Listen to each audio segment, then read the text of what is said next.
the highest military commander of the Netherlands, with troops stationed around the world, I'm really honored to be here today. When I look around this TEDx Amsterdam venue, I see a very special audience. You are the reason why I said yes to the invitation to come here today. When I look around, I see people who want to make a contribution. I see people who want to make a better world by doing groundbreaking scientific work, by creating impressive works of art, by writing critical articles or inspiring books, by starting up sustainable businesses. And you all have chosen your own instruments to fulfill this mission of creating a better world. Some chose the microscope as their instrument. Others chose dancing or painting or making music like we just heard. Some chose the pen. Others work through the instrument of money. Ladies and gentlemen, I made a different choice.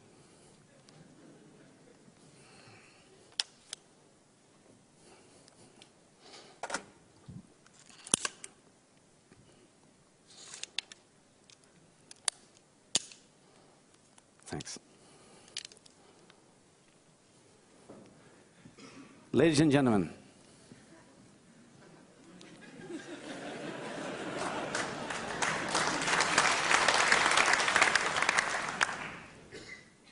I share your goals. I share the goals of the speakers you heard before. I did not choose to take up the pen, the brush, the camera. I chose this instrument. I chose the gun. For you, and you heard already, being so close to this gun may make you feel uneasy. It may even feel scary. A real gun, at a few feet distance. Let us stop for a moment and feel this uneasiness. You could even hear it. Let us cherish the fact that probably most of you have never been close to a gun. It means the Netherlands is a peaceful country. The Netherlands is not at war. It means soldiers are not needed to patrol our streets. Guns are not a part of our lives. In many countries, it is a different story. In many countries, people are confronted with guns. They are oppressed. They are intimidated by warlords, by terrorists, by criminals. Weapons can do a lot of harm. They are the cause of much distress. Why then am I standing before you with this weapon? Why did I choose the gun as my instrument? Today, I want to tell you why.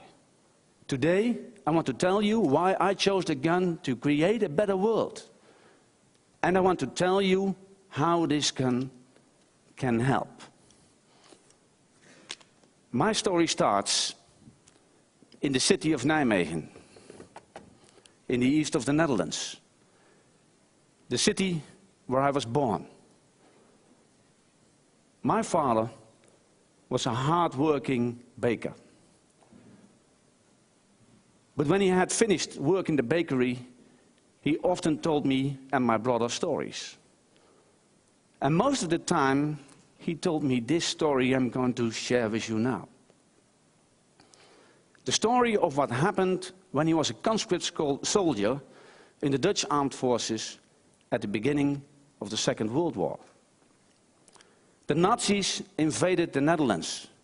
Their grim plans were evident. They meant to rule by means of repression. Diplomacy had failed to stop the Germans. Only brute force remained. It was our last resort. My father was there to provide it. As the son of a farmer who knew how to hunt, my father was an excellent marksman. When he aimed, he never missed. At this decisive moment in Dutch history, my father was positioned on the bank of the river Waal near the city of Nijmegen. He had a clear shot at the German soldiers who came to occupy a free country. His country, our country. He fired. Nothing happened. He fired again. No German soldier fell to the ground. My father had been given an old gun that could not even reach the opposite riverbank. Hitler's troops marched on, and there was nothing my father could do about it.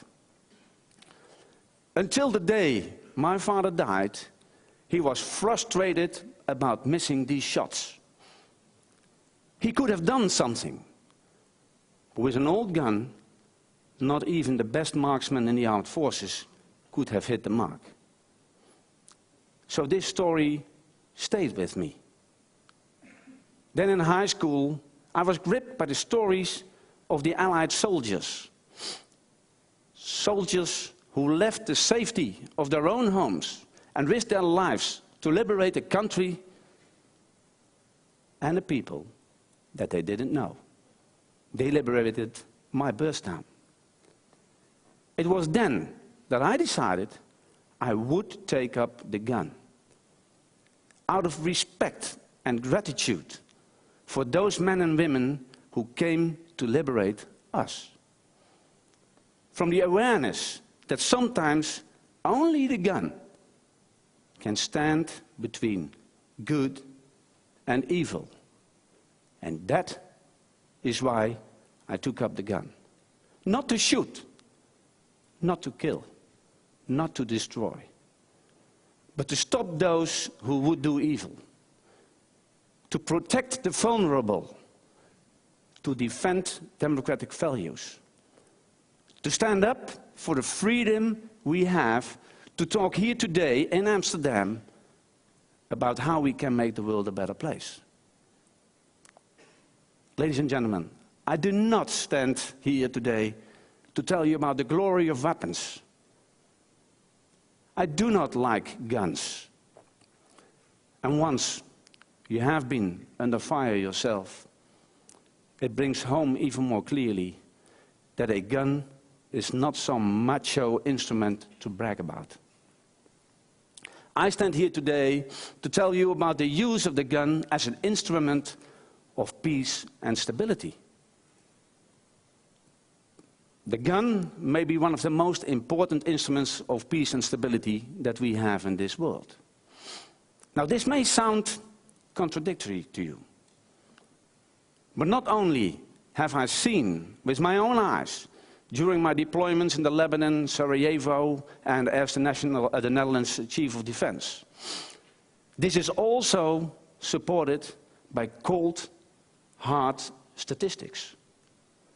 Violence has declined dramatically over the last 500 years. Despite the pictures we are shown daily in the news, wars between developed countries are no longer commonplace. The murder rate in Europe has dropped by a factor of 30 since the Middle Ages. And occurrences of civil war and repression have declined since the end of the Cold War. Statistics show that we are living in a relatively peaceful era. Why? Why has violence decreased? Has the human mind changed? Well, we were talking on the human mind this morning. Did we simply lose our beastly impulses for revenge, for violent rituals, for pure rage? Or is there something else? In his latest book, Harvard professor Steven Pinker, and many other thinkers before him, concludes that one of the main the main drivers behind less violent societies is the spread of the constitutional state. And the introduction on a large scale of the state monopoly on the legitimized use of violence, legitimized by a democratically elected government, legitimized by checks and balances and an independent judicial system. In other words, a state monopoly that has the use of violence well under control. Such a state monopoly on violence, first of all, serves as a reassurance. It removes the incentive for an arms race between potentially hostile groups in our societies. Secondly, the presence of penalties that outweigh the benefits of using violence tips the balance even further. Abstaining from violence becomes more profitable than starting a war. Now, non-violence starts to work like a flywheel. It enhances peace even further. Where there is no conflict, trade flourishes. And trade is another important incentive against violence. With trade, there's mutual interdependency and mutual gain between parties. And when there is mutual gain, both sides stand to lose more than they would gain if they started a war. War is simply no longer the best option. And that is why violence has decreased. This, ladies and gentlemen, is the rationale behind the existence of my armed forces. The armed forces implement the state monopoly on violence. We do this in a legitimized way only after our democracy has asked us to do so. It is this legitimate, controlled use of the gun that has contributed greatly to reducing the statistics of war, conflict and violence around the globe. It is this participation in peacekeeping missions that has led to the resolution of many civil wars. My soldiers use the gun as an instrument of peace. And this is exactly why failed states are so dangerous. Failed states have no legitimized, democratically controlled use of force. Failed states do not know of the gun as an instrument of peace and stability. That is why failed states can drag down a whole region into chaos and conflict. That is why spreading the concept of the constitutional state is such an important aspect of our foreign missions. That is why we are trying to build a judicial system right now in Afghanistan. That is why we train police officers, we train judges, we train public prosecutors around the world. And that is why, and in the Netherlands we are very unique in that, that is why the Dutch Constitution states that one of the main tasks of the armed forces is to uphold and promote the international rule of law. Ladies and gentlemen, looking at this gun, we are confronted with the ugly side of the human mind. Every day, I hope that politicians, diplomats, development workers can turn conflict into peace and threat into hope. And I hope that one day armies can be disbanded and humans will find a way of living together without violence and oppression. But until that day comes, we will have to make ideals and human failure meet somewhere in the middle. Until that day comes, I stand for my father, who tried to shoot the Nazis with that old gun. I stand for my men and women who are prepared to risk their lives for a less violent world for all of us. I stand for this soldier who suffered partial hearing loss and sustained permanent injuries to her leg when she was hit by a rocket on her mission in Afghanistan. Ladies and gentlemen, until the day comes when we can do away with the gun, I hope we all agree that peace and stability do not come free of charge. It takes hard work, often behind the scenes. It takes good equipment and well-trained, dedicated soldiers. I hope you will support the efforts of our armed forces to train soldiers like this young captain and provide her with a good gun instead of the bad gun my father was given. I hope you will support our soldiers when they are out there, when they come home, and when they are injured and need our care. They put their lives on the line for us, for you, and we cannot let them down.